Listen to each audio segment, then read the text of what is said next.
Vou dando aqui boa noite a todos, companheiros que estão aí, já preparados para começarmos os nossos estudos de hoje, sexta-feira. Vamos fazer uma oração aqui, pedindo a Deus que nos abençoe, que nos fortaleça, que nos envolva em sua infinita misericórdia, que os amigos espirituais nos inspirem, para que a gente possa realizar esses estudos, buscando crescer, aprender, progredir. E rogamos sempre ao Pai misericordioso, que por acréscimo de amor e misericórdia, que nunca lhe falta, possa envolver todos aqueles nossos irmãos que se encontram em sofrimento, sejam encarnados ou desencarnados, fortalecendo seus espíritos, equilibrando suas energias, ajudando o Senhor a se reerguer novamente, para que possam cumprir com as suas missões e crescer como todo espírito, como todo homem deve fazer, buscando a verdadeira felicidade e a sua paz de espírito. Assim, envolvidos por essas vibrações amorosas, nós te agradecemos imensamente, Senhor, a sua atenção, o seu amor para cada um de nós. E te rogamos a oportunidade de iniciarmos os nossos estudos no dia de hoje mais uma vez, pois já tivemos anteriormente o estudo de O Livro dos Médiuns. Se conosco, Senhor, hoje, agora e sempre, graças a Deus. Bem, meus irmãos, como todos vocês sabem, todas as sextas-feiras, nesse horário de 18h10, nós estudamos esta obra de Caibar Schutel, Parábolas e Ensinos de Jesus, lembrando sempre que a primeira parte, que são as parábolas de Jesus, nós estudamos na sexta-feira, às 18h10. E a segunda parte do livro, Os Ensinos de Jesus, nós estudamos sempre às quintas-feiras, também às 18h10. Hoje, nós vamos dar início ao estudo de uma nova parábola, que é a parábola da ovelha perdida. E eu vou fazer a leitura dessa parábola pelos dois evangelistas que o Caibar assinala aqui. Ele traz para a gente, inicialmente, a parábola na visão de Mateus, que está lá em Mateus capítulo 18, versículos 12 a 14. No meu livro, que é esse livro aqui, é página 47. E ele diz assim: que vos parece? Ele inicia com uma pergunta. Se um homem tem 100 ovelhas e uma delas se extravia, não deixa as 99 e vai aos montes procurar a que se extraviou? E se acontecer achá-la, em verdade vos digo, que se regozija mais por causa desta, do que pelas 99 que não se extraviaram. Assim, não é da vontade do vosso Pai que está nos céus que pereça nenhum desses pequeninos. Mas eu vou fazer a leitura também dessa parábola pelo Evangelho de Lucas, que Caibar cita aqui. Lucas, capítulo 15. Mas eu não vou começar no versículo 3, como ele colocou aqui no livro. Eu vou começar no versículo 1 e vou até o versículo 7. Então, eu vou estudar, quem tiver o Evangelho e quiser abrir, Lucas, capítulo 5, versículo de 1 a 7. Então, eu vou iniciar a leitura aqui. Lucas é o terceiro evangelista, porque é Mateus, Marcos, Lucas. Então, no início do livro, da segunda parte da Bíblia, que é o Novo Testamento, você vai encontrar primeiro o Evangelho de Mateus, depois o Evangelho de Marcos e o terceiro o Evangelho de Lucas. E no Evangelho de Lucas, você procura o capítulo 15, versículo 1, de 1 a 7. E inicia assim o capítulo 15 do Evangelho de Lucas. As 3 parábolas da misericórdia. todos os publicanos e pecadores. Capítulo, desculpe, Rose. Capítulo. É o mesmo que está aí no livro, capítulo 15. Capítulo 15, item 1.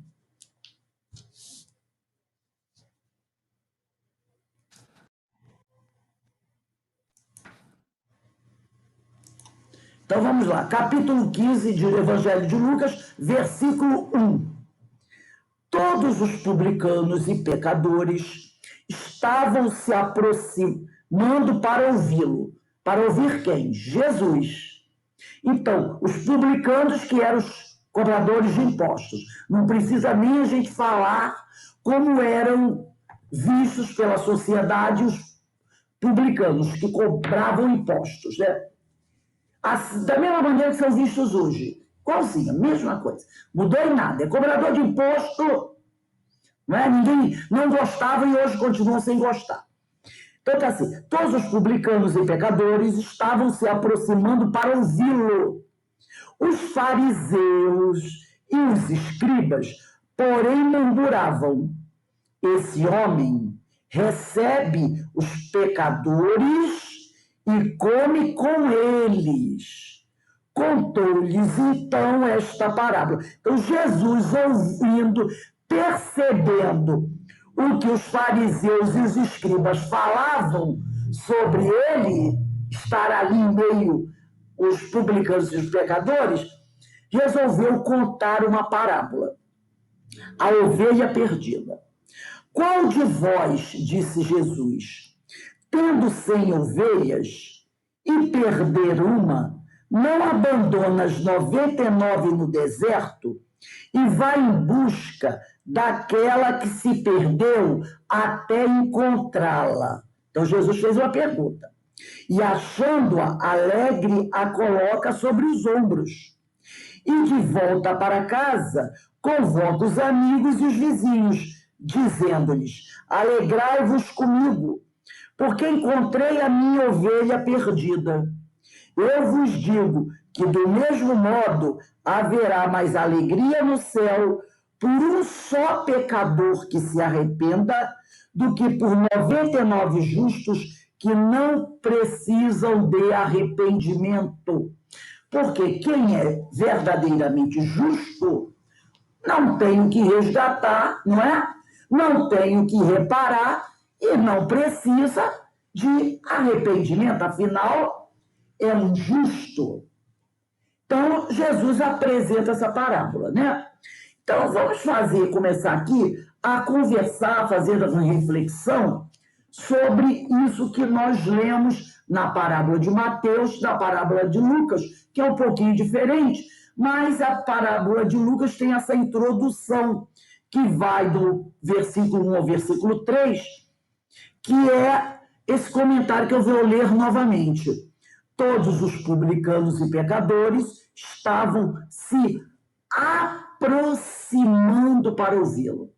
Então, se eles estavam se aproximando para ouvi-lo, é porque Jesus estava atraindo eles, não é? Publicanos e pecadores. Eles estavam se aproximando para ouvir Jesus.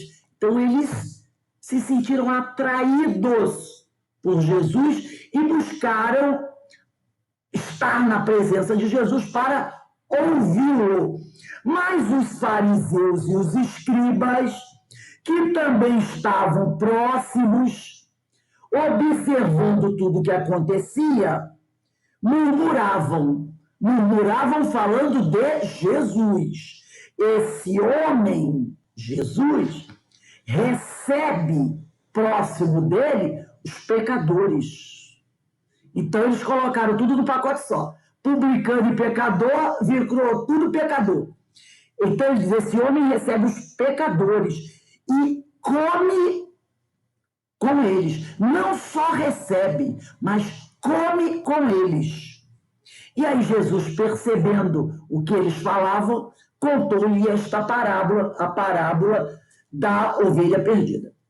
Então, gente, essa parábola da ovelha perdida junto com outras duas parábolas que nós ainda vamos estudar, que é a parábola da dracma perdida e a parábola do filho pródigo, fazem parte do que ficou conhecido como as 3 parábolas da misericórdia.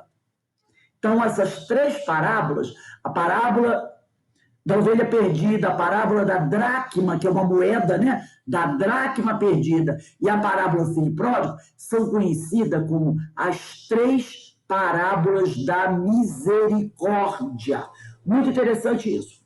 Os fariseus, né? Como nós vimos aqui, os fariseus e os escribas criticavam Jesus, porque eles eram altamente preconceituosos e hipócritas também, não vamos deixar de falar isso.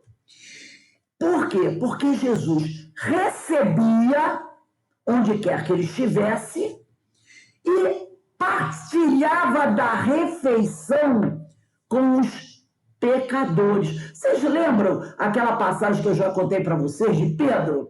Quando Pedro, acho que foi Pedro, não tenho certeza, mas acho que foi Pedro, foi procurar Jesus dizendo que havia um grupo de homens muito bem-sucedidos, né, em Jerusalém, que queria conhecer Jesus e partilhar do convívio com Jesus, porque eles eram simpatizantes das pregações dos ensinos de Jesus.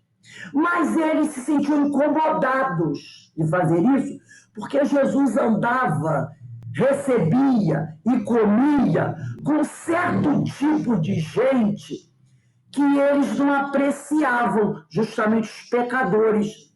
Talvez se Jesus deixasse de conviver com os pecadores, eles abraçariam a causa de Jesus e até contribuiriam financeiramente com os pobres, os doentes, que Jesus ajudava. E um dos discípulos, que eu acredito que é Pedro, vem conversar com Jesus sobre isso. E Jesus olha para o companheiro, né, com muita piedade, e diz: meu irmão, eu não vim para os sãos, eu vim para os doentes, porque os sãos não precisam de médico. Se esses homens são tão bons homens, estão muito bem, obrigado, eles não precisam de mim. Né? Então, havia esse preconceito, até mesmo entre os discípulos.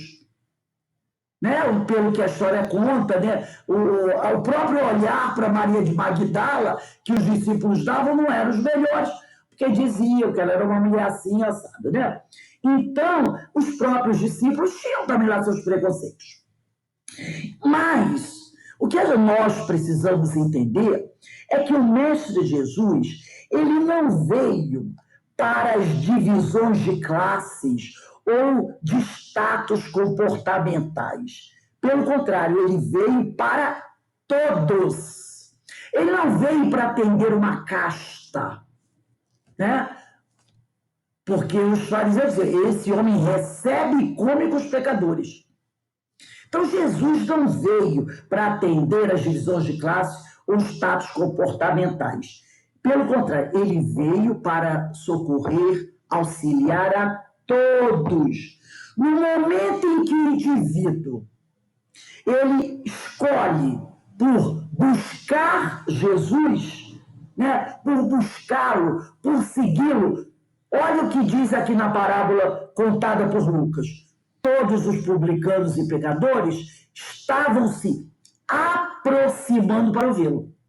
No momento que o homem, seja ele de que situação for, busca se aproximar de Jesus para ouvi-lo, Jesus estará pronto para atender. Jesus não recebia e comia com eles? Então Jesus estará pronto para atender e alimentar com suas propostas e encaminhamentos. Porque está aqui. Os fariseus diziam: este homem recebe os pecadores e come com eles. No momento que nós, os pecadores, né? Vamos usar esse termo, todo mundo entende. Pecadores são os equivocados ainda, né? No momento que nós buscarmos, nos aproximarmos de Jesus para ouvi-lo, ele nos receberá, irá comer conosco, nos oferecendo o alimento. E que alimento é esse? Seus ensinamentos, suas recomendações, seus encaminhamentos, não é? E lá, no próprio Evangelho de Mateus, no capítulo 5, que é o capítulo que traz as bem-aventuranças, nós vamos ter Mateus capítulo 5, versículo 5. Bem-aventurados os aflitos, porque serão consolados. Então, quando nós nos aproximamos de Jesus para ouvi-lo, está aí essa bem-aventurança. Bem-aventurados os aflitos, porque eles serão consolados. Porque o Jesus vai nos receber e virá nos dar o que comer. Ele comerá conosco. Nós participaremos, junto de Jesus, da ceia. Seremos alimentados por ele, com seus ensinos, tá?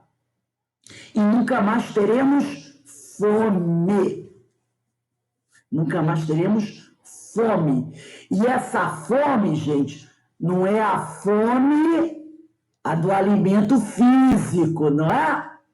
Nunca mais teremos fome, porque seremos alimentados por Jesus.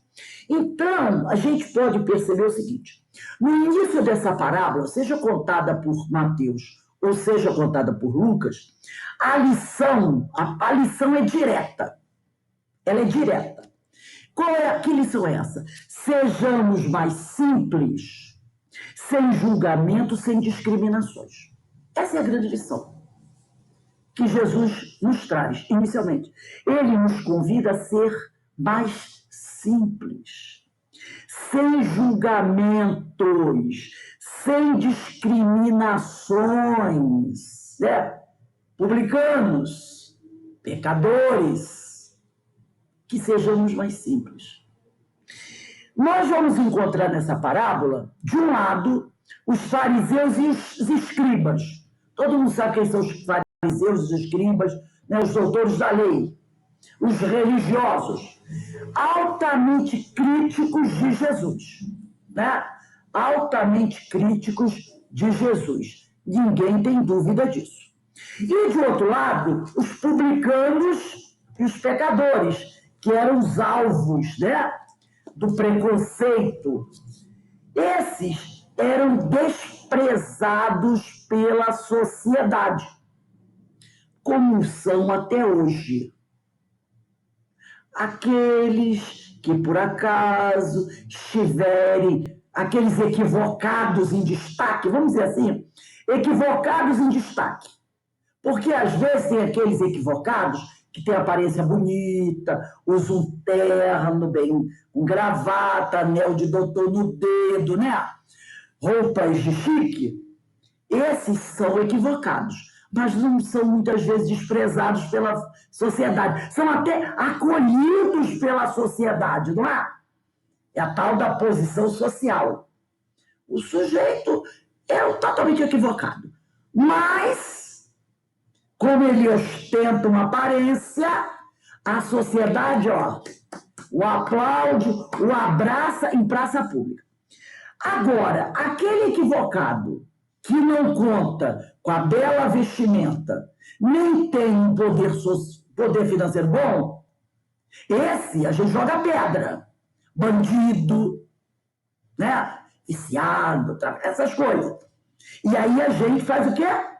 A gente vem com toda a força da lei.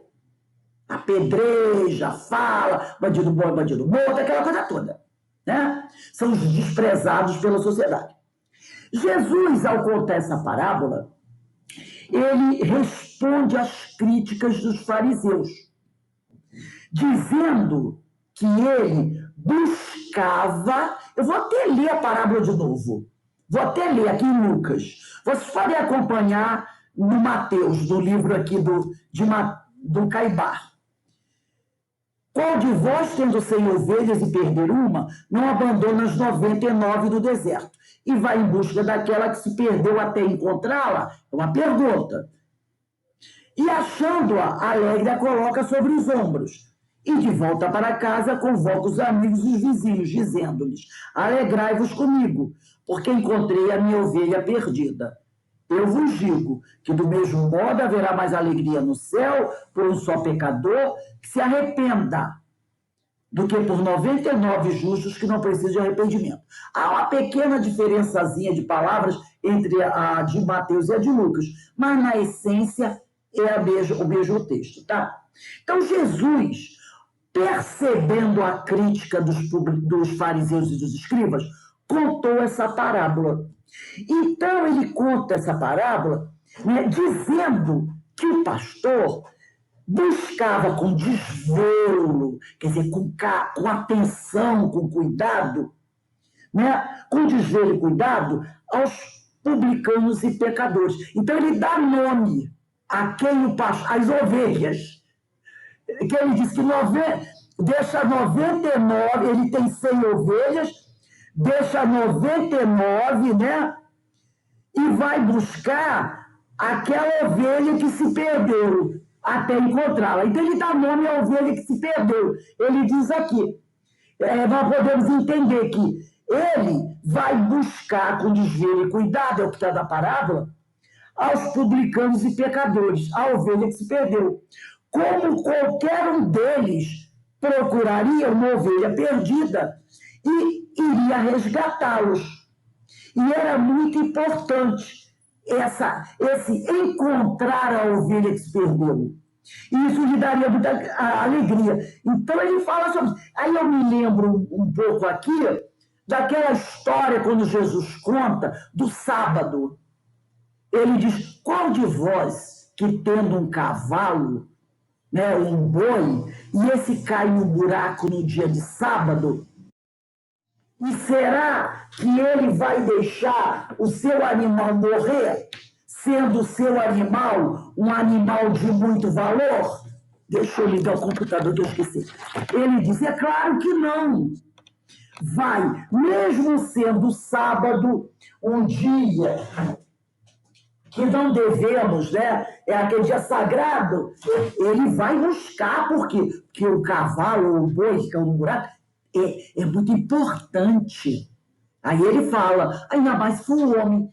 Então ele diz, o homem não foi feito para o sábado é que foi feito para o homem. E aqui ele diz, ele começa assim, ele começa, aqui eu vou ler a parábola do Mateus, que está no livro de Caibar, ele começa com uma pergunta: que vos parece?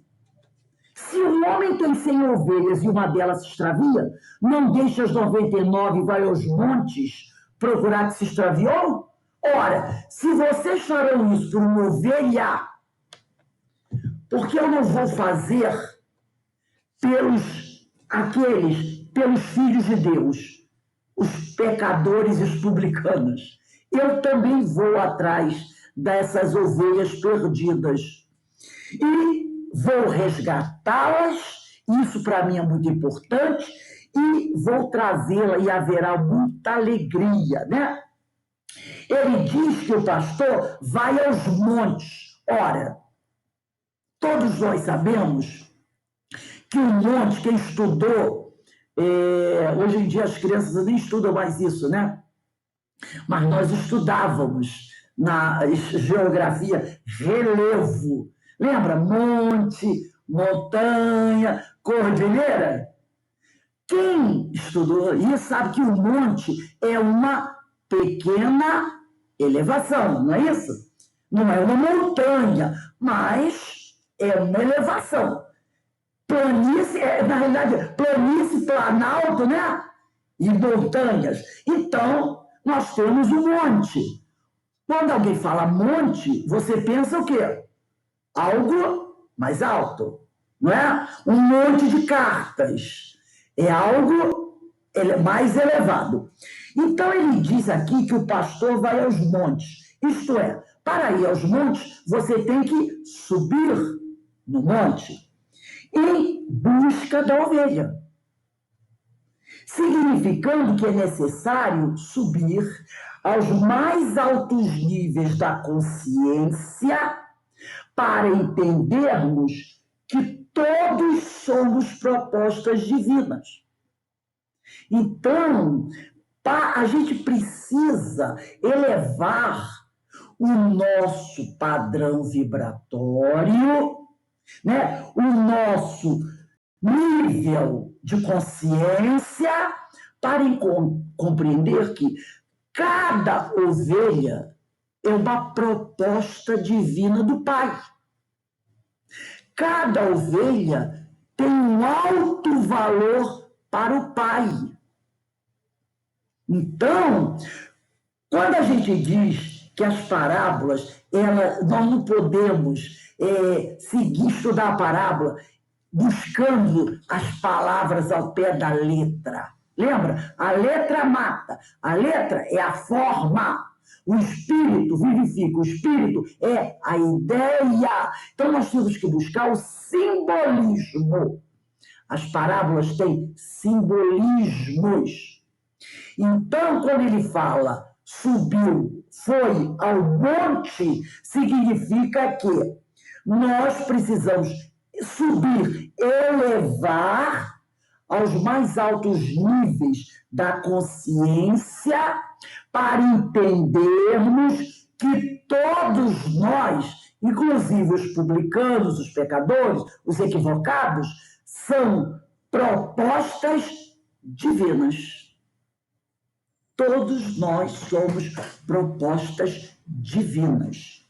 Os publicanos e pecadores simbolizam os espíritos, né? Aquela ovelha perdida. Uma ovelha perdida aqui na história representa os publicanos e pecadores. Representa todos os desviados. Então, ele simboliza os espíritos que estão afastados de Deus. Por quê? Porque infringiram suas leis divinas. Quando nós infringimos uma lei divina, nós nos afastamos de Deus. Não é assim? Nós nos afastamos de Deus. Quando nós buscamos seguir os ensinos do Senhor, nós voltamos ao caminho do bem, a porta estreita. Enquanto nós dormimos ou dormitamos nas dimensões inferiores da consciência, quase sempre nossas respostas são apressadas, sem um raciocínio ou sensibilidade apurados. É isso que acontece. Quando a gente está aqui, voltando àquela aula do Livro dos Espíritos, pensamento e sintonia. Quando a gente está aqui navegando na baixa frequência, nós não conseguimos vislumbrar nem um palmo à frente do nosso nariz. A gente não consegue ter uma visão mais ampla das coisas. E aí, tudo em nós é desorganizado, né? Nossas respostas nós não refletimos muito bem sobre as coisas, né? Nossas respostas são apressadas, sem um raciocínio ou sensibilidade apurados. Nós sabemos disso, né? Quantas vezes, vou usar o português claro aqui, nós quebramos a cara porque nós ficamos aqui, navegando na parte de baixo, sem reflexão, fazendo aquele, bateu, levou, bateu, levou, bateu, levou. Quantas vezes isso aconteceu conosco? E continua acontecendo, né? Jesus nos conta, quando ele vai falar nessa parábola sobre alegria, ele nos conta da solicitude divina, que busca perenemente por esses espíritos. Deus busca perenemente, ad eterno, por esses espíritos. Ele não desiste, ele não abandona nenhum deles. Desde o primeiro que foi criado, ad infinito, porque a gente não pode dizer desde o último que será criado, ad infinito. Ninguém fica para trás. Nenhum será abandonado. Como nós estudamos outro dia no livro dos Espíritos, né? Nessa parte que nós estamos sobre a progressão dos Espíritos, uns seguirão o caminho reto, com menos erros, chegarão primeiro. Outros demorarão mais a chegar, porque se desviarão muitas vezes, mas também chegarão. O tempo para a chegada, essa chegada é o quê? É a chegada à primeira ordem, que é a ordem dos espíritos puros, é variável. Vai depender do esforço, da vontade de cada um. Mas todos chegarão. Mesmo aquele que mais cair, ele também chegará. E por quê? Porque todos serão amparados. Todos, enquanto ovelhas perdidas, serão buscados pelo pastor. O pastor não vai dizer assim: ah, eu já procurei esse aqui há 5 noites, cansei, tá chovendo e tá frio, eu vou voltar e vou cuidar das outras que estão boazinhas.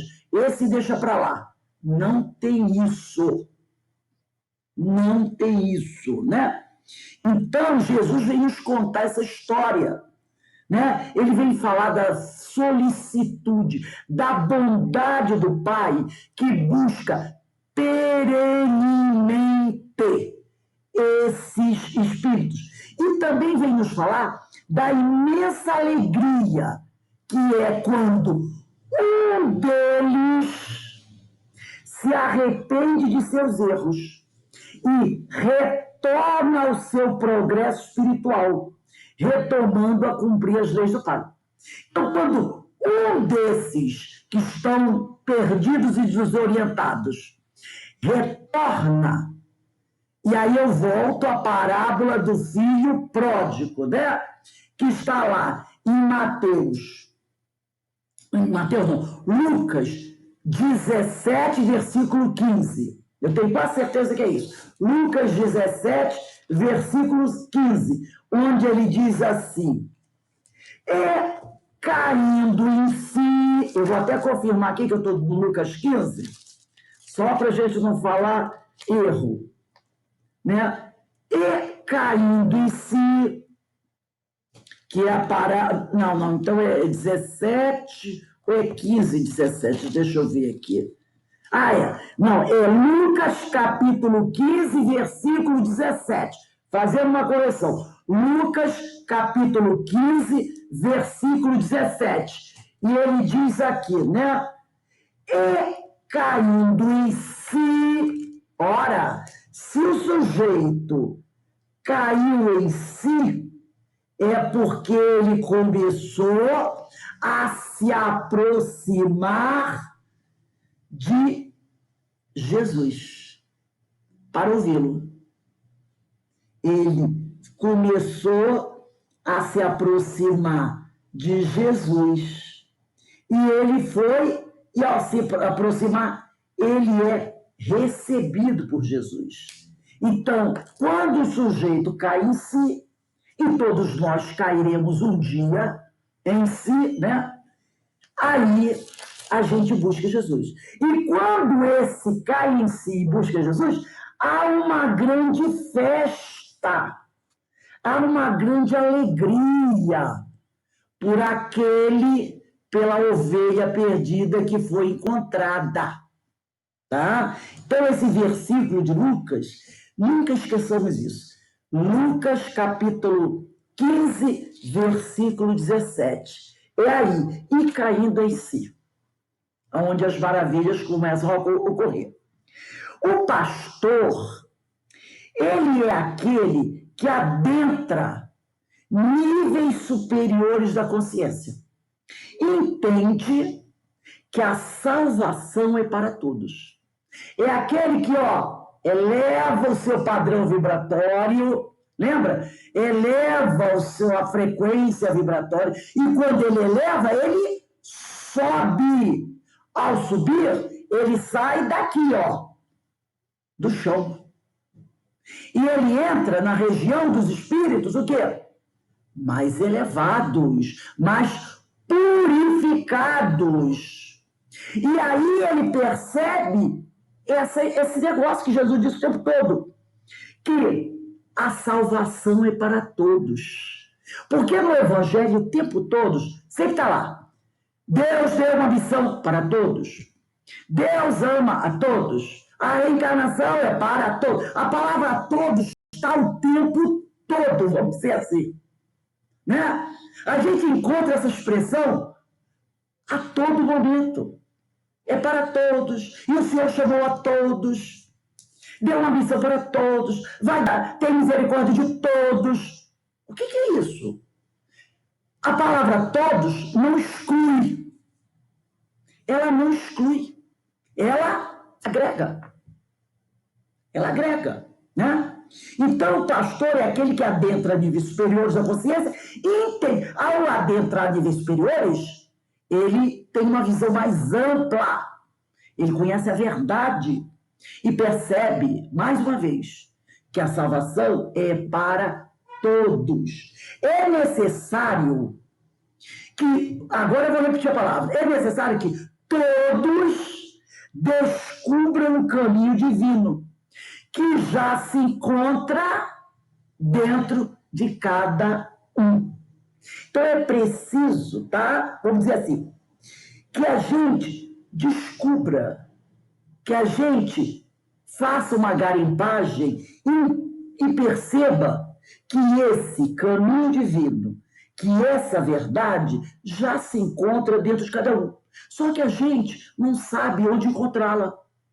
A gente não lembra dela e fica falando em verdade. Vamos pegar o Livro dos Espíritos, na questão 621. Questão 621. Parte terceira, da lei divina ou natural. Olha o que está escrito na questão 621, 621A, 622.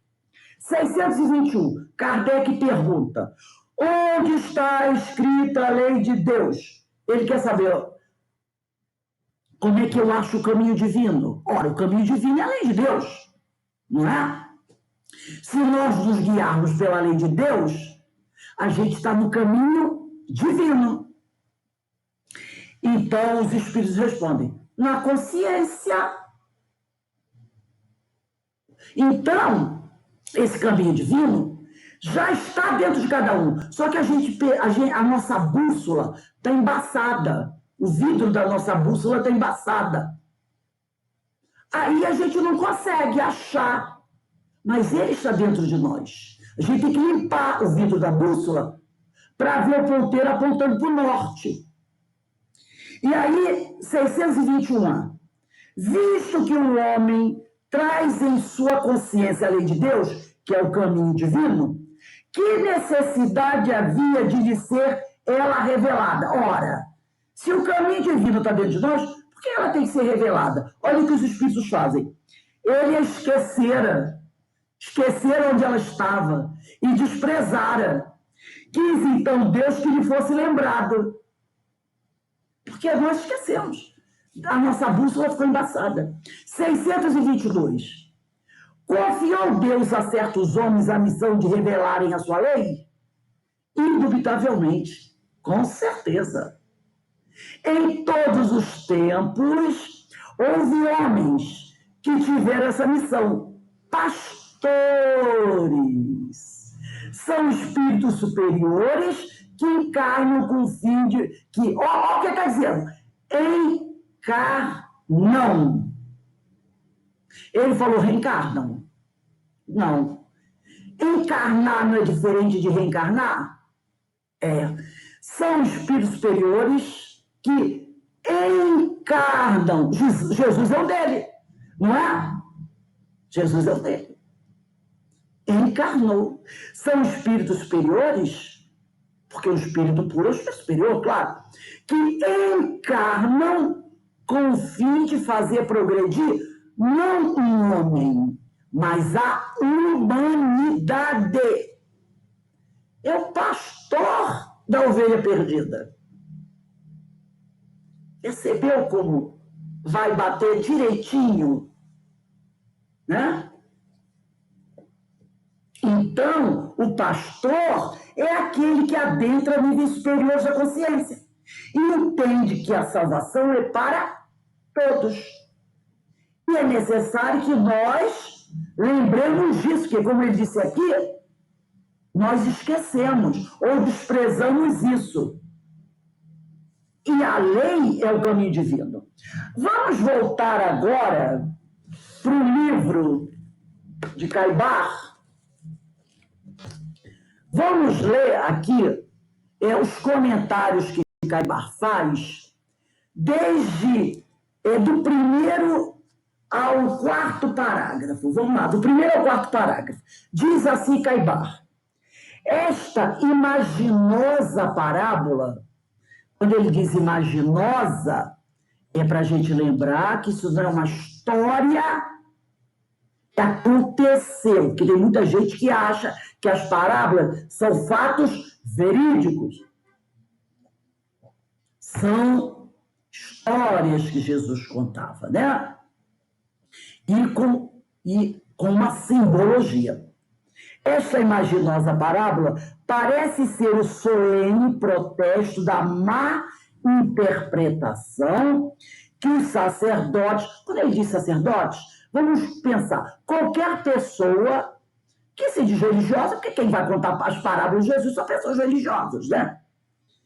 São as pessoas ser o solene protesto da má interpretação que os sacerdotes têm dado à palavra do Cristo. Na realidade, poderíamos dizer que seria, entre aspas, o protesto da má interpretação que todos nós já demos ou ainda damos à palavra de Jesus. Não há muito, escreveu-nos um padre romano, ele vai falar de um padre católico, ser estultícia, quer dizer, ser uma grande tolice. O padre escreveu para ele, dizendo que era uma grande tolice negar as penas eternas do inferno. Quando nos evangelhos encontramos, no mínimo, 15 vezes a confirmação dessa eternidade. E conclui que ela não é ensino da igreja, mas ensino do próprio evangelho. Então, esse padre diz que existem penas eternas e que no evangelho está escrito que o cara vai para o inferno. Inferno é pena eterna. Isso não, ele diz que não é bênção da igreja. Está lá no evangelho. Mas nós já estamos cansados de estudar isso. No livro Céu e Inferno, né? Pelos vários estudos que já fizemos, que as penas eternas não existem. Seria uma prova de não justiça paterna, de não bondade do pai. E se o pai é um pai de eterna justiça, eterna bondade, as penas eternas não existem. Todos têm novas oportunidades, quantas necessitarem para evoluir e se tornarem espíritos superiores, espíritos puros. E aí o Caibar continua. Jesus previa certamente que seus ensinos e pensamento íntimo seriam desnaturados pelos homens constituídos em agremiações religiosas. E quis, de certa forma, deixar bem patente aos olhos de todos que ele não poderia ser representante de um Deus que, proclamando o amor e a necessidade indispensável do perdão para a remissão dos pecados, impusesse aos filhos por ele criados castigos infindáveis eternos. A parábola mostra bem claramente que as almas transviadas não ficarão perdidas. Ele usa o verbo aqui no futuro do presente. Não ficarão perdidas no labirinto das paixões, nem nas furnas onde medram os abrolhos. Como a ovelha desgarrada, elas serão procuradas, ainda mesmo que seja preciso deixar de cuidar daquelas que atingiram já uma altura considerável, ainda mesmo que as 99 ovelhas fiquem estacionadas no local do monte. Os encarregados do rebanho sairão ao campo à procura da que se perdeu. O Pai não quer a morte do ímpio, do pecador, do publicano. Não quer a condenação do mal, do ingrato, do injusto, mas sim a sua regeneração, a sua salvação, a sua vida, a sua felicidade. Jesus, como o Espírito puro que era, ele tinha conhecimento do futuro. Ele sabia que os homens, ou por ignorância, ou por interesse, iriam desvirtuar os seus ensinamentos, como fizeram com a história das penas eternas. Ele sabia disso. Porque era do interesse do homem o domínio. E o medo é uma forma de dominar. Quer dizer, não eternamente, mas durante o período. Então, o que ele faz? Ele pega os seus mais profundos ensinamentos e coloca em parábolas, para que essas parábolas atravessem o tempo quase intocadas. Porque era uma história de um pastor que vai para o campo procurar sua ovelhinha que se perdeu. E traz ela das costas, todo feliz. Oh, encontrei a ovelhinha perdida. Ora, aqueles que vivem nas sombras, como é que perceberão a verdade dentro de uma historinha de ovelha? Claro que não. Deixarão passar. Entendeu? Deixarão passar. E hoje, como nós temos uma visão um pouco mais aclarada que aqueles homens daquela época, nós já estamos conseguindo perceber o tesouro escondido na história da ovelhinha. É isso que a gente está fazendo agora. Garimpando. Somos como garimpeiros que buscam ouro, que é o tesouro, que o garimpeiro busca o tesouro. Ou o arqueólogo, que busca encontrar, né, a grande descoberta. Para isso, nós temos que procurar. E é o que nós estamos fazendo. Então, vamos dar uma paradinha aqui, deixa o livro aí. Vamos dar uma paradinha aqui. Outro elemento significativo dessa parábola, nós vamos encontrar, né, olhando com mais cuidado, por isso que eu fui na parábola de Lucas, nós vamos encontrar aqui em Lucas, mas vocês não precisam pegar não, que eu escrevi aqui. Em Lucas, no capítulo 4, versículo 7. É outro elemento significativo dessa parábola. Está lá em Lucas, capítulo 4, versículo 7. É que aquele que encontra a ovelha perdida, né, ele se alegra, sim. E ele, em Lucas, ele diz o quê? Né? O que ele diz aqui, em Lucas? Ele diz assim, que ele... deixa eu ver aqui rapidinho, só para... Rapidinho.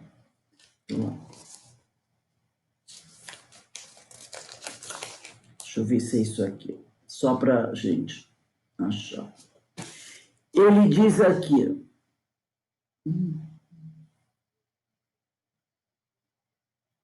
Não, desculpe, não é capítulo 4, versículo 7, não. Eu falei errado. Em Lucas, capítulo 15, versículo 5. Não sei por que eu escrevi isso. Em Lucas, capítulo 5, em Lucas, capítulo 15, versículo 5. Ele diz assim, e achando-a alegre, a coloca sobre os ombros, tá? Então, isso é um outro elemento significativo. tá? Está escrito em Lucas, capítulo 15, versículo 5. É que aquele que encontra a ovelha perdida, o pastor, ele, além de se alegrar porque ele encontrou, ele a coloca nos ombros. Foi isso que ele colocou aqui. Mateus, ele não traz essa referência, tá? Dos ombros, mas Lucas diz. Ele diz aqui. E achando-a alegre, a coloca sobre os ombros. O que é colocar nos ombros? Sim, vamos pensar o seguinte. Aquele que normalmente é um simbolismo, está perdido. Imagina uma pessoa perdida num deserto, num lugar inóspito, perdido há muito tempo, sem alimentação, sem água, né? Fustigado pelo sol inclemente, machucado. Normalmente, quando encontrado, como é que a pessoa está? Ela está cansada, ofegante, desnutrida e nem sempre tem condições de caminhar. Não é assim? A gente não sabe disso? Não tem condições de caminhar. Aí a gente agora vamos ligando os pontos. Ora, aquele que auxilia alguém que está muito desequilibrado, que está com muitos problemas, quando você encontra uma ovelha perdida, quando nós encontramos uma ovelha perdida, e eu não estou falando do bichinho de 4 patas, cheia de lãzinha, estou falando do homem, do ser humano. Quando nós encontramos uma ovelha perdida, né? Muitas vezes nós teremos que, durante um tempo, carregá-la nos ombros. E o que é carregar nos ombros alguém que se encontra em sofrimento, desequilibrado? O que é carregar nos ombros? Não é botar ela nos nossos ombros físicos, não. É se comprometer verdadeiramente com aquele auxílio que nós iremos prestar àquela pessoa. Aquela pessoa está muito necessitada de ajuda. Se nós encontramos uma ovelha perdida, ou se ela vem nos procurar, e nós vamos auxiliá-la, nós nos transformaremos em pastores. E aí, a gente precisa carregá-la nos ombros. O que é isso? É se comprometer verdadeiramente em ajudar aquela pessoa. Mas e o que é esse compromisso verdadeiro? O que é se carregar nos ombros? É fazer isso de forma serena e não como um fardo. Ah, lá veio esse cara me pedir ajuda. Vou ter que ajudar, né? É meu cunhado, é marido da minha filha, é amigo lá do centro. Eu não estava muito afim de me envolver nisso, não. Afinal, também tem meus problemas. Mas se eu não fizer, o que o povo vai falar de mim? Né? Vão dizer que eu sou isso, que eu sou aquilo, não é? Então, eu vou ajudar para não ficar mal para a sociedade. Mas, para mim, aquilo é um fardo. Entendeu o que é carregar nos ombros? É você realmente ajudar de coração. Você se comprometer ajudar aquela criatura, dentro, é claro, do que você pode fazer. Ninguém está mandando você fazer o impossível. Ninguém está mandando você pegar todos os problemas dele, botar dentro do braço e levar para casa. Ora, os problemas são dele, não são seus. Não é isso que a gente está... Mas é você buscar auxiliar dentro das suas possibilidades, com alegria, serenamente, sem considerar aquele ato um fardo. Uma coisa chata. Entendeu? É isso que é carregar nos ombros. Vamos pegar o Evangelho segundo o Espiritismo, no capítulo 13, item 9 e 10. Capítulo 13. Deixa eu pegar. Capítulo 13, item 9. Eu vou ler alguns trechos, tá? Não vou ler ele todo, não. Capítulo 13. Não saiba a vossa mão esquerda o que dê a vossa mão direita. Carregar nos ombros não é também você fazer com a mão direita e botar a mão esquerda no Facebook, para todo mundo saber o que você está fazendo. Né? Isso também é carregar nos ombros. Lá no capítulo 13, item 9, instruções dos espíritos, a caridade material e a caridade moral. Amemo-nos uns aos outros e façamos aos outros o que quereríamos nos fizessem eles. Porque vai ter um momento que seremos nós que teremos que ser carregados nos ombros. E como é que nós gostaríamos de ser carregados nos ombros? Então, dessa forma, você vai carregar aquele que necessita. Por isso que ele diz, amemo-nos uns aos outros e façamos aos outros o que quereríamos nos fizessem eles. Toda a religião, toda a moral se acha encerrada nestes dois preceitos. Se fossem observados nesse mundo, todos seriam felizes.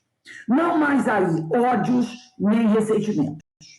Direi ainda, não mais pobreza, porquanto do supérfluo da mesa de cada rico muitos pobres se alimentariam, e não mais veríeis dos quarteirões sombrios onde habitei durante a minha última encarnação, pobres mulheres arrastando consigo miseráveis crianças a quem tudo faltava. Quem está falando aqui é a irmã Rosália. Essa mensagem foi enviada em Paris em 1860. Assim disse a irmã Rosália.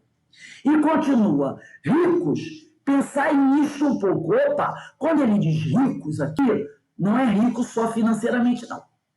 É rico de saúde, rico de esperança, rico de alegria, rico de talentos e faculdades, tá? Ricos de inteligência. Pensai nisto um pouco. Auxiliai os infelizes o melhor que puderdes. Carregue nos ombros o melhor que puderdes.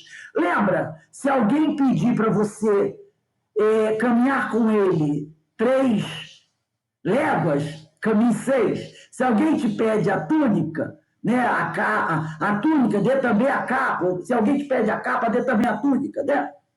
Daí, para que dai, do verbo dar, dai, para que Deus um dia vos retribua o bem que houverdes feito, para que tenhais, ao sairdes o vosso invólucro terreno, quer dizer, quando desencarnar, um cortejo de espíritos agradecidos a receber-vos do limiar de um mundo mais ditoso. Vamos pular aí 2 parágrafos. Desejo compreendais bem o que seja a caridade moral, que todos podem praticar, que nada custa materialmente, falando, porém, que é mais difícil de exercer-se. A caridade moral consiste em se suportarem umas às outras as criaturas, e é o que menos fazeis desse mundo inferior, onde vos achais por agora encarnados. Vamos para o próximo parágrafo. Essa caridade, no entanto, não deve obstar a outra. Tende, porém, cuidado, principalmente, em não tratar com desprezo o vosso semelhante. Agora, vamos para o item 10. Meus amigos, há muitos dentre vós, deixa eu só ver quem é o autor do item 10. O item 10 é de um espírito protetor, foi mensagem enviada em Lyon, 1860. Então ele diz aqui, meus amigos, há muitos dentre vós têm ouvido dizer como hei de fazer a caridade, se a miúde nem mesmo do necessário disponho. Aí vem aquela, como é que eu vou carregar ele nos ombros se eu não tenho nada? Né? Amigos, aí diz o Espírito, né? Amigos, de mil maneiras se faz a caridade. Podeis fazê-la por pensamentos, por palavras e por ações. Então, mesmo que você não tenha bens materiais, você pode carregar o outro nos ombros. Você pode praticar caridade. Há mil maneiras, ele aqui cita algumas. Por pensamentos, palavras e por ações. Por pensamentos, orando pelos pobres abandonados que morreram sem se acharem sequer em condições de ver a luz. Uma prece feita de coração os alivia. Por palavras, dando aos vossos companheiros de todos os dias, né, alguns bons conselhos, né? Dizendo aos que o desespero, as privações azedaram o ânimo e levaram a blasfemar o nome do Altíssimo. Eu era como sois, sofria, sentia-me desgraçado, mas acreditei no Espiritismo, que é o Evangelho de vivo, né? E vede, agora eu sou feliz. Deus usa de justiça, pulemos algumas linhas, igual para com todos nós. Lembrai-vos dos obreiros da última hora, né? Então, a gente vai perceber, gente, que todos nós podemos praticar a caridade. Todos nós podemos carregar alguém nos ombros. Todos nós podemos. Mas se vamos fazer isso, que façamos com serenidade, com alegria, e não como um fardo, né? E aí a gente, continuando as nossas reflexões, nós podemos dizer, Jesus, o grande pastor da humanidade, ele confirma que ninguém se perderá. Mas aí tem o detalhe, ele diz, nenhuma ovelha se perderá. Mas, aí vem uma conjunção adversativa, mas compete, quer dizer, é da responsabilidade da ovelha que se encontra desgarrada também buscar o seu pastor, colocando-se no mais alto que puder dos seus estágios conscienciais para ser encontrada por ele. Então, não é só o pastor que tem que sair buscando a ovelha. A ovelha, e já falamos isso inúmeras vezes, tem que fazer o esforço de elevar, né, nos mais altos estágios, de se elevar nos mais altos estágios conscienciais. Porque, lembra quando nós estudamos? O pastor baixa um pouco a sua frequência vibratória e a ovelha que está aqui perdida eleva um pouquinho para que eles possam se encontrar. Tem um livrinho, e eu sou daquela que não tenho preconceito contra autor nenhum, eu vou buscar e sou adepta de Paulo. Busque o melhor, tá? Conheça tudo e retire o melhor. Eu digo isso porque tem algumas pessoas que têm alguns preconceitos contra este autor espírita. Eu não tenho. Eu posso não concordar com uma coisa que ele fala, ou não concordar com outra, mas isso acontece em todas as obras. Mas isso não invalida a obra. E eu retiro o que é melhor. É este autor aqui, Edgar Armand. Ele tem esse livro chamado O Livre-Arbítrio. Fininho, gente, fininho, mas é uma maravilha. O Livre-Arbítrio, Edgar Armand. O livro chama-se O Livre-Arbítrio, Poderoso Fator de Evolução. O livre-arbítrio, poderoso fator de evolução. Eu vou ver se eu acho em PDF. Se eu achar, eu mando para vocês.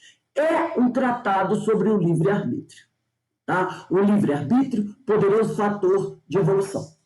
Aí eu pincelei algumas coisas para a gente conversar aqui. Tá?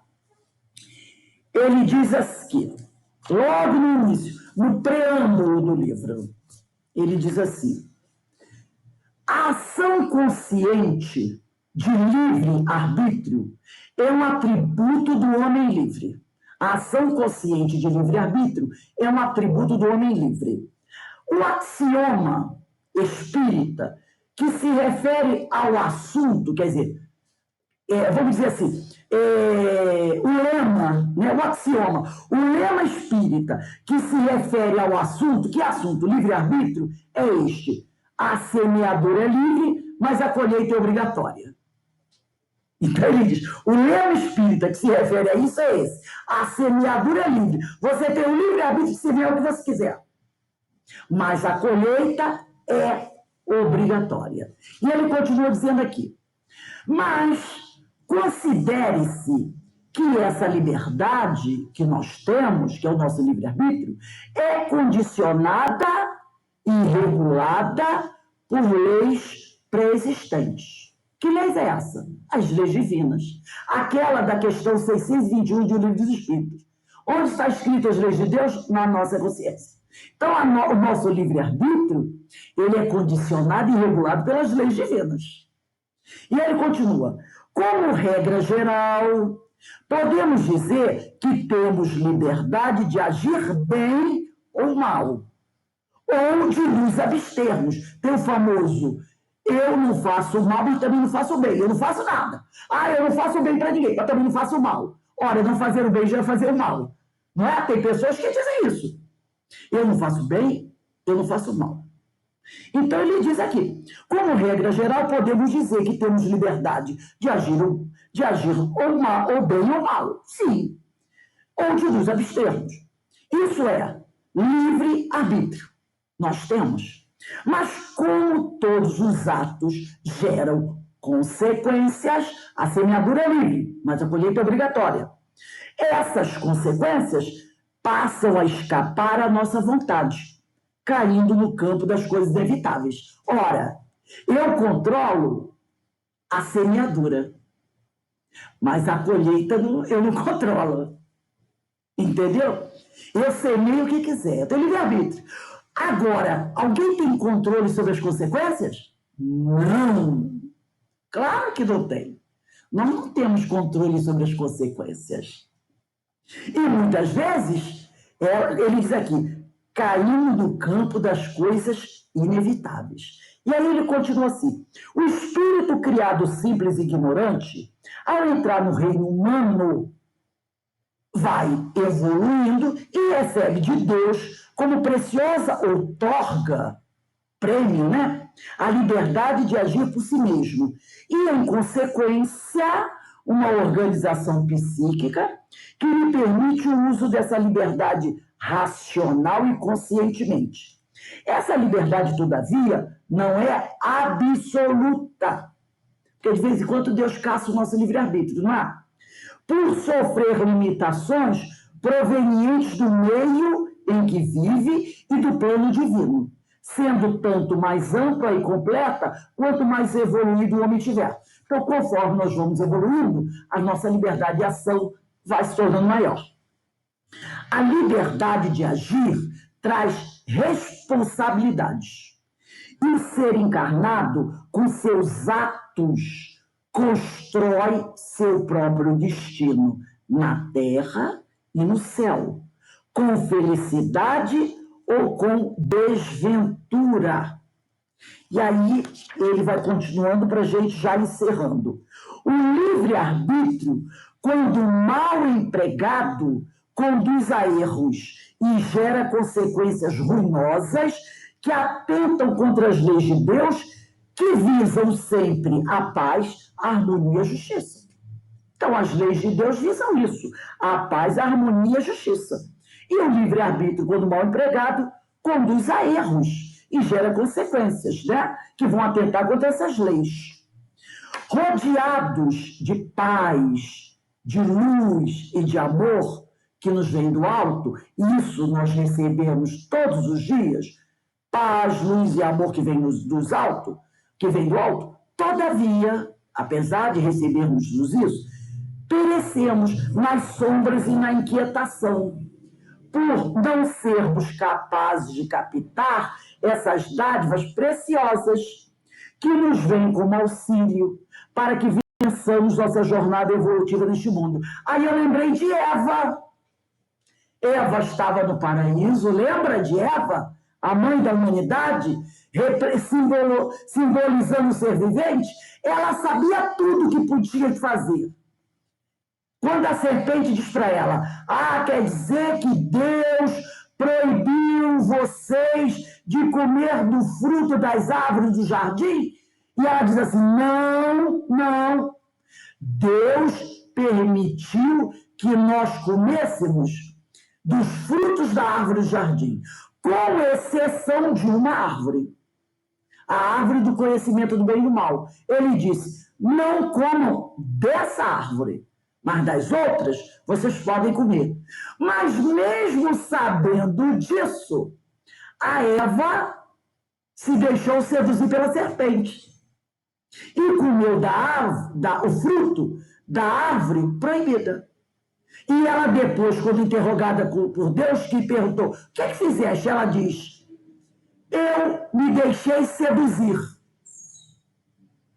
Ela mostra que quem diz eu me deixei seduzir é aquele que diz, eu sabia que não devia fazer isso, mas me deixei seduzir, me deixei enganar. O que Adão falou? Quando Deus perguntou, e você, Adão? Ele disse, eu não sei, eu não tenho culpa nenhuma, não. A mulher que desce para viver comigo, mandou eu comer, eu comi. Ele transferiu responsabilidade, porque ele não sabia. E ele, passou para frente. É o que ele está dizendo aqui. Apesar de recebermos essas luzes do alto, nós nos deixamos seduzir pela serpente e comemos do fruto. Perecemos nas sombras e na inquietação, por não sermos capazes de captar essas dádivas preciosas que nos vêm como auxílio para que vençamos nossa jornada evolutiva neste mundo. Nos deixamos seduzir, nos deixamos enganar. E aí ele traz aqui uma passagem da carta aos Romanos, que é belíssima. Eu vou ler só um pedaço e vocês vão reconhecer. Quem quiser anotar ele depois, está na carta aos Romanos, capítulo 7, versículos 14 a 23. Carta aos Romanos, capítulo 7, tá? Carta aos Romanos, capítulo 7, versículos. Deixa eu só pegar aqui, que ela tem um título, que eu queria pegar esse título aqui. Carta aos Romanos, capítulo 7, versículos 14 a 23. O título desse trecho é A Luta Interior. A Luta Interior. Romanos, capítulo 7, versículo 14 a 23. A luta inferior. E ele diz assim, aí diz assim, Armand, por essas lutas, aliás, todos passamos. Todos nós somos Eva, né? Na evolução, como nos prova o apóstolo Paulo, quando diz em sua epístola aos Romanos, capítulo 7, versículos 14 a 23. Nós sabemos que a lei é espiritual, mas eu sou carnal, vendido ao pecado. Não sei o que faço. O que eu quero, não faço. E faço aquilo que odeio. Vou pular alguns versículos. Assim, pois, não faço o bem que quero, e faço o mal que não quero. Ora, se faço o que não quero, não sou eu já que o faço, é o pecado que habita em mim. Esse trecho é belíssimo, né? E aí Armon diz assim, nessas horas, tanto que o título desse texto no Evangelho de Jesus é A Luta Interior. E aí Armon diz assim, nessas horas em que nos encontramos nessa luta interior que todos nós já vivenciamos, nessas horas de incertitudes ou de vacilação, lembremos-nos que houve um mestre infalível que apontou rotas seguras e objetivos claros nos horizontes da vida. Pois ele disse, o mestre disse, sede perfeitos, como vosso Pai que está nos céus. Mas aí a Eva, que habita em nós, diz assim, mas qual é esta perfeição do Pai? Porque Jesus disse, sede perfeitos, como vosso Pai que está nos céus, né? Mas a Eva, que ainda somos nós, diz, mas qual é esta perfeição do Pai? Já que o Pai para nós não é acessível. Essa perfeição do Pai hoje, para nós não é acessível. Nós somos espíritos imperfeitos. E Jesus disse, sede perfeitos, como vosso Pai que está nos céus. A Eva diz, olha, mas aí, peraí, tem alguma coisa errada. Né? Qual é esta perfeição do Pai? Já que o Pai para nós não é acessível. E aí Jesus, o pastor, responde para Eva. Eu e o Pai somos um. E ninguém vai ao Pai senão por mim. Mas a Eva, que ainda não compreende, contrapõe a palavra de Jesus e diz, compreendemos agora que o Pai é acessível na tua pessoa sagrada. A Eva está falando com Jesus. Compreendemos, né? Compreendemos agora que o Pai é acessível na tua pessoa sagrada. Mas como obter a perfeição? E Jesus responde novamente para Eva, eu sou o caminho, a verdade e a vida. E quem crer em mim será salvo. Esse é o caminho para chegar à perfeição do Pai. Eu sou o caminho, a verdade e a vida. E quem crer em mim será salvo. E aí a Eva começa a compreender. E aí diz Armon para encerrar. Assim, pois, a rota segura, a que nos impedirá de agir mal e de atentar contra a lei de Deus é obedecermos às regras de condutas apontadas pelo Divino Mestre nas páginas de seu Evangelho de amor e de redenção. Essa é a rota segura. Obedecermos às regras de conduta apontadas pelo Divino Mestre nas páginas de seu Evangelho de amor e de redenção. Maravilhoso texto de Edgar Armon. Maravilhoso texto de Edgar Armon, né? Realmente um texto maravilhoso. Mas, para fecharmos esse estudo, nós vamos aqui falar de que essa parábola da ovelha perdida, ela nos traz um momento de inclusão. Todo mundo sabe o que é inclusão, não é? Tão decantada essa palavra nos dias atuais, não é? Inclusão, essa parábola nos traz um momento de inclusão. Jesus nos diz que haverá mais festa no céu por um pecador que se arrependeu do que por 99 justos, que não precisam porque não tem que se arrepender. É o mais belo exemplo de inclusão. Por quê? Porque vivemos em um tempo, em uma sociedade, hoje, século XXI, que tende a excluir os que não estão segundo os seus conceitos, de comum acordo com as suas ideias e comportamentos. A sociedade hoje é uma sociedade que exclui. Alguém aqui viu ontem a reunião da CPI da Covid? Alguém viu aquele testemunho do senador? Eu esqueci o primeiro nome dele. Eu acho que é Fábio ou Felipe Comparato. Um negócio assim. Me lembro, esqueci o nome dele. Eu sei que acho que é Comparato o sobrenome dele.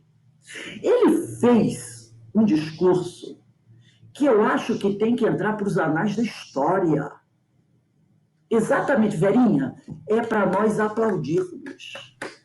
Falando de inclusão. Quem não viu, procure no Facebook o discurso. Eu fiquei emocionada. Eu também. Eu não me lembro Fiquei bem. emocionada. Eu também. Ele deu uma aula ali. Ele deu uma aula. Ele é muito inteligente. Aula. Se alguém lembrar o nome dele, Evangelho. o Evangelho. Excluiu ele, o senador que incluiu ele ficou vidrado, ouvindo e foi obrigado a pedir desculpa na hora. E a coisa a ser feita. Vê se alguém aí lembra, procura o nome dele, só para a gente falar certinho o nome dele aqui. Procura aí. Viu, Rô? Oi. Evangelho puro. Evangelho puro. Evangelho puro. Se alguém puder, procura aí rapidinho no celular, no Google, o nome dele. Eu acho que é Fábio Comparato, Flávio, que eu queria realmente deixar aqui o nome dele claro, é que eu desliguei meu celular. Se alguém puder, escreve aí e fala pra gente. Ele deu... Fabiano Contarato. Fabiano Contarato. Não é isso? Fabiano Contarato. Ele deu uma aula de evangelho. Ele é evangélico, né? Evangélico, mas é um evangélico que conhece o evangelho, né? E quando eu falo evangelho, todos nós somos evangélicos. Todos nós nos dizemos cristãos, mas poucos conhecem o evangelho. E ele deu uma aula. Quem não viu, procure no Facebook. É uma aula. De ética, né, Rose? De ética. É o evangelho é ética pura, né? Foi emocionante. As lágrimas vieram aos olhos de inúmeras pessoas. Então, Jesus nos diz que haverá mais festa no céu para um pecador. Eu não estou dizendo que ele é pecador, não. É palavra de Jesus, né? Aqueles equivocados. Eu não estou falando isso dele. Ô, Rose, está me ocorrendo aqui agora, eu acho que ele foi inspirado naquele momento, entendeu? Não é? Ele Quem sabe? inspirado. Estamos cercados por uma multidão de testemunhas. O presidente da mesa, Omar Aziz, deu lugar a ele para que ele falasse. Tanto que ele falou da presidência da mesa ali da CPI. O Omar Aziz saiu e chamou ele para sentar à mesa, e aí ele aproveitou a oportunidade que o equivocado estava ao lado dele e disse aquilo, né? Então, nós vivemos em um tempo, em uma sociedade que tende a excluir o que não estão, segundo os seus conceitos, de comum acordo com suas ideias e comportamentos. Há muita festa nos planos espirituais, quando o equivocado, e novamente eu não estou dizendo que o senador está equivocado no modo de viver dele, eu não estou dizendo isso, eu estou dizendo agora de uma forma geral, tá? Eu sou equivocada, todos nós somos equivocados. E há muita festa nos planos espirituais quando o equivocado busca o caminho da sua redenção, porque os 99 justos que lá se encontram já participam do banquete festivo. A grande festa é essa, que os 99 justos recebem aquele que chega e que estava equivocado. E ao se reunirem, receberem aquele que chega, há uma grande festa, porque o irmão voltou, o filho pródigo, o filho que tinha ido embora, voltou para a casa paterna. Então, essa parábola, ela traz também para a gente o que é o momento de inclusão. e buscar aquele que está afastado e trazê-lo para perto de nós, sem preconceito, sem julgamento, reconhecendo que, como disse o senador, a minha família é igual à sua. A sua família não é melhor que a minha. Não é? Somos todos irmãos, filhos do mesmo Pai. Todos temos os mesmos direitos e todos merecemos ser respeitados. Então, agora, para a gente encerrar, vamos terminar de ler a parábola. Lá no 5º parágrafo, né? É no penúltimo parágrafo, que diz assim: ainda que seja preciso para a regeneração do espírito nascer ele na terra, sem mão ou sem pé, entrar na vida manco ou aleijado, ainda que lhe seja preciso renascer no mundo sem os olhos, por causa dos tropeços, por causa dos escândalos, a sua salvação é tão certa como a da ovelha que se havia perdido e lembrada na parábola, porque todos, olha a palavra novamente aí, porque todos esses pobres que arrastam o peso da dor, os seus guias e protetores, os assistem para conduzi-los ao porto seguro da eterna bonança. Leitor amigo, diz Caibar, quando vos falarem os sacerdotes de inferno eterno, de exclusão, o inferno eterno é a exclusão, perguntai-lhes que relação tem a parábola da ovelha perdida com esse dogma monstruoso que desnatura e inutiliza todos os atributos divinos. Belíssimo estudo da parábola da ovelha perdida. A beleza da parábola de Jesus. Olha quantas coisas maravilhosas Jesus nos apresenta nessa parábola. Esses ensinos, esse tesouro que está lá escondido. E nessa história de 6 ou 7 linhas. Mas que nós só descobriremos se nós realmente tivermos vontade de buscar, né? Com os olhos de ver e ouvidos de ouvir. Alguém gostaria de colocar alguma palavra?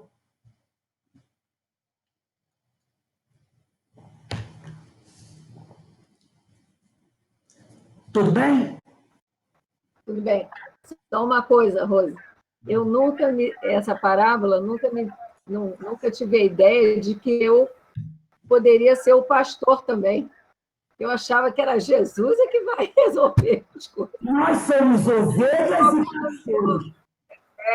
Quando você mostrou a questão dos ombros, de suportar, de ter compaixão, aí que eu me dei conta que eu também estou dentro dessa. Não é? Eu também pensei do mesmo jeito. Isso aí. Muito interessante a sua colocação, Rose. Muito, muito, muito inteligente. Nós somos ovelhas quando nos desviamos, nos desgarramos. E precisamos ser trazidos pelos pastores nos ombros. Mas também somos pastores quando atendemos à vontade de Jesus e vamos buscar auxiliar aquela ovelha que está sofrendo. E lembrando que é auxiliar com ânimo, sem vê-las como fardo. Aí estaremos fazendo a vontade do Senhor. Não é? Auxiliar com esperança, com temperança, com isso. Isso. Essa é a pedagogia do nosso mestre, o maior psicoterapeuta do universo. Né? E seus ensinos são aí, ad eternos.